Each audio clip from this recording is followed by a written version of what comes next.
제 나이 30, 저와 동갑인 남자친구와 2년을 연애했고 양가 부모님께 결혼 허락받고 상견례까지는 끝이 난 상황이었습니다. 결혼 준비는 시작을 했지만 날짜는 아직 잡지 않았어요. 대신 웨딩 플래너 구해서 기본적인 건 다 알아본 상황이고요. 서로 경제적으로 여유가 있는 편은 아니지만 그래도 할 건 다 한다고 약혼식에 약혼반지까지 받은 상황이었습니다. 나이도 같고 서로 사회생활 시작한 기간도 비슷해요. 심지어 둘이 버는 돈까지도 비슷하고요. 그 외에도 여러 공통점이 많았는데 그래도 성격적으로 맞고 연애하는 동안 좋은 모습만이 보여줬으니 결혼까지 결심하게 되었습니다. 2년이면 서로를 알아가기에는 충분한 시간이라고 생각했는데 정말 사람은 알다가도 모르겠네요. 저희 부모님은 서울에서 그리 멀지 않은 지방광역시에 거주하고 계십니다. 두 분 다 아직 50대 중반이시고 다 늙어서 자식들한테 손 벌리고 싶지 않으시다며 아직도 두 분 다 경제활동을 하고 계세요. 어머님은 사무실 나가시고 아버지는 택시 운전하고 계시고요. 남자친구 회사가 저희 부모님 살고 계신 지역에 지사가 있어서 그 지역으로 출장이 잦은 편이에요. 연애하는 동안 한 번도 몰랐던 사실을 얼마 전에 알게 되었습니다. 그동안 남자친구가 저희 부모님 살고 계신 지역으로 출장을 갈 때마다 저희 아버지한테 따로 연락해서 같이 식사도 하고 그랬다는 겁니다. 저한테 한 번도 티낸 적 없었고 아버지도 무뚝뚝하신 분이라서 어머니나 저한테 따로 말해준 적도 없어서 전혀 알 길이 없었어요.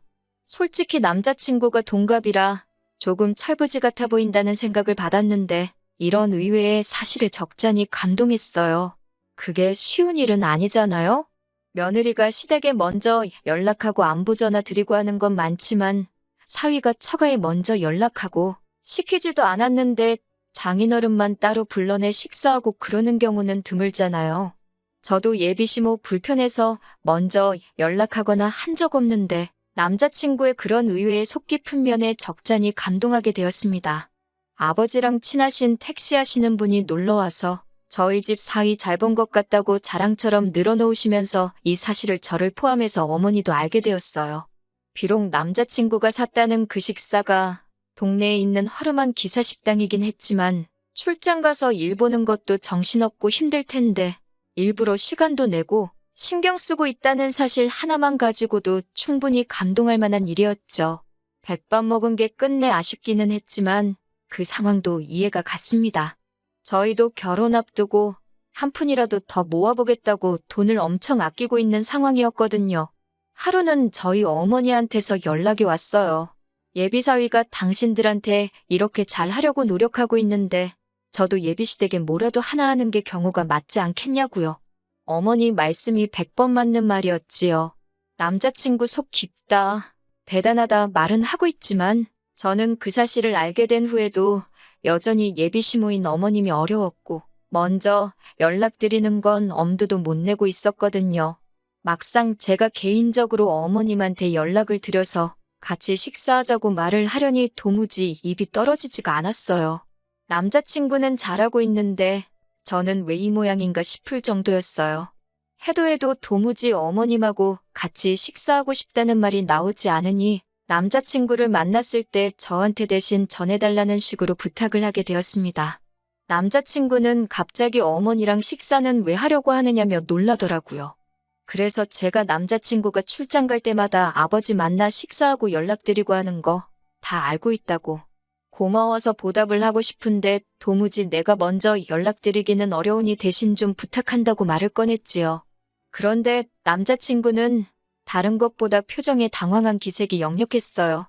저한테 아버님이 자기랑 식사하고 있다는 사실을 먼저 말을 하셨느냐고 질문부터 하더라고요. 그건 아니고 어쩌다 알게 되었다 알려줬습니다. 그런데 왜 저러나 싶더라고요. 칭찬받은 일에 당황을 하고 있으니 말입니다. 그냥 그게 멋졌고 부끄러워서 그러는 건가 싶었어요. 그런데 남자친구는 마치 저한테 확인이라도 받으려는 듯 아버지가 따로 말한 건 없었느냐며 계속해서 물어왔어요. 왜 저러는가 싶었는데 그때는 남자친구가 제가 어머님과 단둘이 만나는 게 불편한가 하는 생각이 들었습니다. 혹시 불편해서 그러는 거냐 그러면 어머님하고 식사는 따로 안 하겠다 그렇게 말을 했더니 남자친구는 제 반응을 살피면서 그런 건 아니고 하면서 말끝을 흐렸습니다. 너가 우리 집에 잘하니 나도 너네 부모님께 잘하고 싶어서 그러는 거다. 몇 번을 이야기한 끝에야 남자친구는 어머님한테 연락을 해서 약속 시간을 잡아줬어요. 이후 제가 어머님하고 만났을 때 어머님이 아주 보통이 아닌 분이라는 걸 느꼈거든요. 그래서 남자친구가 이때 저한테 어머님을 결혼 전에 겪어보게 하고 싶지 않아서 그랬던 거라고 생각을 했습니다. 그리고 솔직히 그때까지도 남자친구가 단지 어머님을 저 혼자 만나는 걸 불편해했던 사실이 이후 제가 어머님하고 만나서 어머님이 제게 보여준 모습 때문에 그랬던 거라고 생각을 했었어요. 아직 예비 시모인 어머님을 제대로 겪어본 적은 없었거든요.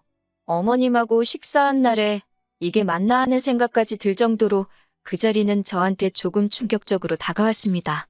식사를 하기로 한 날에 어머님과 만나기로 한 강남역 근처에 있는 카페로 갔어요. 시간 약속 잘 지키는 사람이란 걸 보여드리기 위해 약속 시간보다 20분 먼저 장소에 도착했거든요. 그런데 어머님은 약속 장소에 1시간이 지나서야 도착을 했습니다. 둘이서 만나는 걸로 알고 있었는데 저한테는 사전에 말도 없이 예비 신우들을 데리고 오셨습니다. 남자친구랑은 터울이 좀 있고 둘이서는 연년생으로 대학생이에요. 연애하면서 남자친구가 동생 이야기는 거의 하지 않았고 실제로 봤을 때도 낯을 가리는 건지 오빠가 어려운 건지 거리두고 있어서 그냥 안 친한가 보다 생각을 했었거든요. 그런데 말도 없이 예비 신우 둘을 끌고 오니 조금 당황스럽기도 했습니다. 지각한 건 생각도 나지 않았어요. 어머님도 혹시 며느리 되는 내가 불편해서 그랬겠지 하고 깊게 생각하지 않으려 했습니다. 어머님께서도 오래 기다렸느냐면서 저한테 곧장 미안하다는 말을 하셨고요. 늦은 이유가 예비 신우들이 저 만난다고 예쁘게 꾸미고 오느라고 화장 고치고 옷 갈아입고 하다 보니까 생각보다 시간이 더 걸렸다고 하시더군요. 신우들 철없는 게 어머님 잘못은 아니니 그냥 그러려니 하고 말았어요. 식사를 하기로 미리 정해져 있던 거였으니 저도 시간 맞춰 나온다고 점심 식사를 따로 하지 않고 나왔습니다. 원래는 어머님하고 어색한 것도 있고 좀 친해져 볼 요량으로 대화 좀 하다 가려고 카페에서 선약을 잡았던 거거든요. 그런데 시간이 너무나 늦어버렸으니 그냥 곧바로 식사하러 가시겠냐고 물어봤지요. 그런데 어머님은 예비 신우들과 집에서 식사를 대충 하고 나오셨다는 거예요. 같이 식사하기로 한 약속이었는데 벌써 밥을 드시고 오셨다니 무슨 생각으로 그러셨나 했는데 제가 밥을 산다고 해서 예비 신우들이 괜찮은 곳을 알고 있다며 뭐 먹을지를 정해서 예약을 해놓았다고 하더라고요. 지금은 가봐야 브레이크 타임이라 열지도 않았을 거고 2시간은 더 기다려야 하니 그냥 딴 데 가지 말고 여기서 있다가 시간 되면 일어나서 가자고 하더라고요. 일정을 마음대로 하실 거였으면 애초에 저한테 미리 말해줬으면 좋았겠다 싶은 생각도 들었어요. 보아하니 식사 시간까지 한참 남았으니 일부러 천천히 준비해서 약속된 시간보다 늦게 나온 게 아닐까 하는 생각도 들더라고요. 예약 시간 기다리면서 카페에서 보낸 2시간은 정말이지 최악이었습니다. 빈속으로 저녁 시간 될 때까지 버티는 것도 고역이었지만 그래도 카페다 보니 간단한 음료수나 요깃거리가 있어서 버티는데 어려운 점은 없었어요. 그런데 저는 마치 꺼다 놓은 보릿자루, 그 이상도 그 이하도 아니더라고요. 어머님은 예비 신우들하고 수다 떠느라고 저는 신경도 쓰지 않고 있었어요. 어린 예비 신우들이 그 자리에서 저를 챙겨줄 거라고는 기대도 안 했지만 조금 너무하다도 싶었습니다. 일부러 제가 모르는 이야기만 골라서 하는 건지는 모르겠는데 그렇다고 예비 시모 앞에서 핸드폰 꺼내서 딴짓하고 있기도 그렇고 예비 신우들 대화에 끼려고 하니 도통 무슨 주제로 대화를 하는지도 모르겠고 아는 거 하나 나와서 아는 척이라도 하면 예비 신우들은 아직도 낯을 가리는 건지 그 주제로는 더 이상 대화를 하지 않고 그대로 대화가 뚝 끊겨버리고 거기까지야 물과 기름처럼 섞일 수 없다는 신우와 며느리의 숙명이라 생각하고 그냥 넘어갈 수 있었지요. 어머님도 며느리랑 둘이 있으면 부담스럽고 불편할 테니 딸들 데리고 나왔겠거니 싶었고요. 아무튼 그런 고행의 시간도 지나게 되어 드디어 식사를 위해 예비 신우들이 예약해뒀다는 장소로 자리를 옮기게 되었습니다. 그런데 식사 장소라고 도착한 곳이 강남에 있는 고급 오마카세 일식집이었어요. 가격을 보니 웃음도 안 나오더군요. 1인당 24만 원이라는 말도 안 되는 가격이었습니다. 이런 좋은 곳 와서 술이 빠지면 쓰냐고 술 한 병까지 추가하는 바람에 계산할 때 보니 110만 원이라는 거금을 내게 되었어요. 돈값을 하기는 했어요. 정말 잘 나오긴 하더라고요. 남자친구한테 청혼받으면서도 이렇게 비싼 밥을 먹어본 적은 없습니다. 어차피 제가 사기로 했던 거 눈물을 머금고 계산을 하기는 했지만 그래도 제 한 달 생활비보다 큰 돈을 음식점에서 계산을 하게 될 거라고는 상상도 하지 못했어요. 예비 신우 2명은 음식 나올 때마다 소리를 빽빽 지르면서 음식을 입으로 넣지는 않고 핸드폰 사진 안에 담는다고 이 각도에서 사진 찍고 저 각도에서 사진 찍고 난리도 아니더라고요. 비싼 가격답게 한 타임에 가게 안으로 10명 이상 들어올 수 없는 곳이긴 했는데 그래도 다른 손님들도 있는데 자기들끼리 신나서 다른 사람들이 눈치 주는 게 제가 다 느껴질 정도였네요. 좋은 마음으로 만든 자리였고 남자친구가 아버지한테 했던 걸 보답하기 위해 마련한 자리였지만 당장 남자친구는 아버지 식사 대접한다고 기사식당 데려갔던 것 치고는 조금 과했던 게 아닌가 생각이 들었습니다. 만약에 어머님만 나오셨었더라면 이 돈을 내는 게 그렇게 아깝다거나 이 상황이 뭔가 싶거나 하지는 않았을 거예요. 집에 돌아와서 저희 어머니한테 그날 있었던 일을 말했더니 어머니도 놀라서 말을 잇지 못하시더라고요. 어떻게 그냥 마음속에 참을인자 새기면서 넘어가 볼까 했는데 혹시나 아무 말도 안 했다간 이게 처음이 아니게 될 수도 있겠구나 하는 생각이 들었습니다. 그래서 남자친구한테 전화를 했어요. 혹시 어머님이 동생들도 같이 데리고 나간다는 말을 했느냐? 내가 100만 원 넘게 쓰게 되는 거 이미 알고 있었느냐고 물었죠. 남자친구는 알고 있었다고 하더라고요. 자기가 제 가족에게 잘하는 것만큼 저도 자기 가족한테 잘하고 싶다고 하지 않았느냐면서 먼저 말 꺼내놓고 이제 와서 싫은 소리 하는 게 맞냐고 되려 저한테 되물었어요. 좋은 마음으로 시작한 일인데 이게 오히려 싸움의 원인을 제공할 줄은 몰랐습니다. 하지만 그래도 짚고 넘어가야 할 건 짚고 넘어가는 게 맞다는 생각이 들었어요. 다른 건 몰라도 너네 동생들이 남의 돈 쓰는 거 너무 쉽게 생각하는 거 아니냐고. 따지고 보면 어차피 결혼해서 한 가족이 될 테니 자기 오빠 돈이나 마찬가지인데 그깟 사진 몇 장 찍어서 주변에 자랑하려고 우리 형편에 한 끼에 100만 원씩 하는 밥 먹으러 가는 게 옳은 행동이냐고요. 남자친구는 아무 대답도 못하다가 기어이 만능 치트키를 쓰더군요. 너 지금 우리 엄마한테 돈 쓴 게 아까워서 그러는 거냐고요. 제가 돈 몇 푼에 치사하게 구는 사람으로 만드는 거였어요. 좋은 마음으로 한 거면 그냥 좋게 끝내면 되지. 돈까지 다 내고 나서 그러는 건 또 뭐냐고 저를 쪼잔한 사람으로 만들더라고요. 당장 자기도 출장 가서 식비 나오는 거 편의점 도시락으로 때우고 돈을 남겨올 수도 있고 아니면 먹고 싶은 거 사 먹을 수도 있는데 자기는 그거 저희 아버지한테 쓴 게 하나도 아깝지 않았다고 하는 겁니다. 당연하겠지요. 백반 한 끼 둘이서 먹는다고 해봐야 저희 부모님 사는 지역에서 아무리 비싸도 10,000원이면 해결하거든요. 나도 니네 가족들한테 밥 사준다고 하고 꼴랑 10,000원 쓰고 나오면 이딴 소리 안 나왔다는 말이 턱끝까지 차올랐는데 남자친구 말 맞다나 좋은 마음으로 시작한 건데 그걸 가지고 돈이 아깝네 하면서 싸우면 괜히 사이만 더 나빠지는 게 아닌가 싶어서 그냥 참았습니다. 하지만 속으로 더는 먼저 제가 뭐 해주겠다, 사주겠다는 말은 하지 말아야지 하는 결심을 했어요. 남자친구 가족들이 정도가 없는 사람들인 걸 뼈저리게 깨달았거든요. 그런데 차라리 이때 대판 싸우고 갈라졌으면 더 좋았겠다 싶을 정도로 큰 사건이 터지게 되었습니다. 아예 모르고 살았으면 싶을 정도로 엄청 더러운 사실이 숨어 있었어요. 그 일이 있는 뒤로 얼마 후에 남자친구가 또 출장이 잡히게 되었습니다. 솔직히 저는 아직 그날의 앙금이 다 가시지를 않아서 남자친구한테 이번에도 아버지랑 같이 식사할 거면 좀 괜찮은 걸로 대접해드리라고 부탁을 했지요. 그리고 남자친구가 출장을 떠난 날 궁금하기도 해서 아버지한테 전화를 한 통 드렸어요. 그런데 아버지가 기분이 엄청 좋아 보이시더라고요.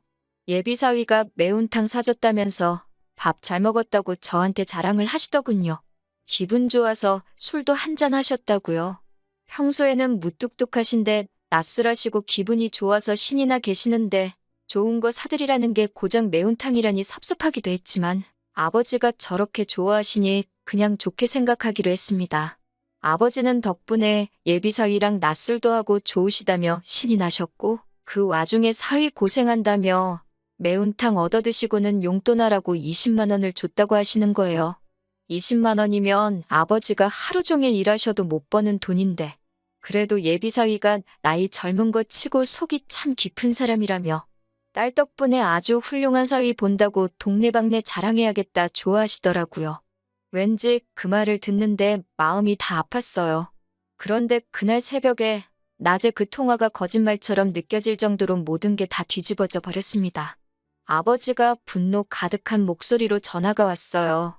결혼이고 회사고 다 필요 없으니까 당장 집으로 내려오라 호통을 치고 전화를 끊으시더군요. 보통은 저렇게까지 화를 내시는 일이 거의 없어요. 무슨 일이 있나 하고 어머니한테 전화를 드렸는데 어머니도 네가 직접 와보면 알 거라고만 하시고 별말이 없으시길래 무슨 일이 나도 큰일이 났구나 싶어서 부랴부랴 택시 잡아서 부모님 댁으로 향했습니다. 집에 도착하니 남자친구가 저희 부모님 앞에 무릎을 꿇고서는 잘못했다고 빌고 있더라고요. 이게 다 무슨 일이냐고 부모님한테 왜 쟤는 여기 와서 무릎 꿇고 빌고 있는 거냐 물어봤더니 궁금하면 직접 물어보라고 하시길래 남자친구한테 말해보라고 했습니다. 입이 10개가 있어도 모자란지 제 질문에 대답은 못하고 죄송하다, 미안하다, 사과만 연신하고 있더라고요. 결국 어머니께서 이게 무슨 상황인지 다 설명해 주시는데 어머니 설명 다 듣고 나서 그 길로 남자친구 머리채를 낚아채서 죄다 뜯어버리고 바닥에 패대기 쳐버렸습니다.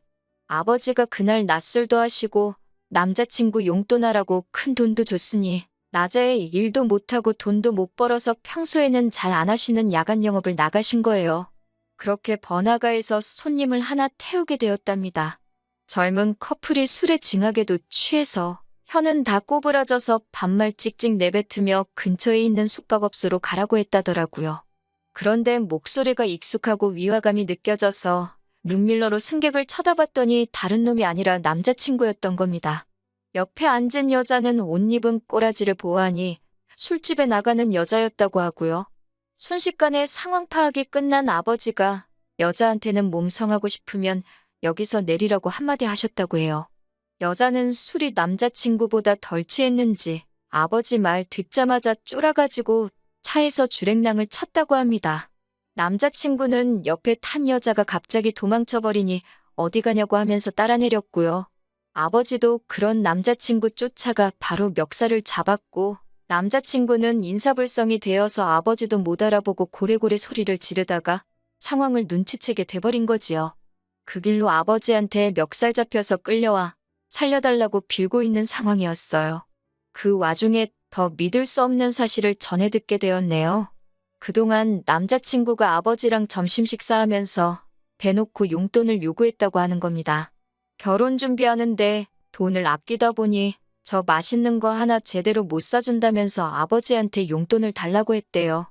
아버지는 그동안 예비사위한테 5천 원도 안 하는 백반 한 끼 얻어먹고 적게는 5만 원에서 많게는 10만 원씩 저랑 엄마 몰래 예비사위한테 뜯기고 있었던 거예요.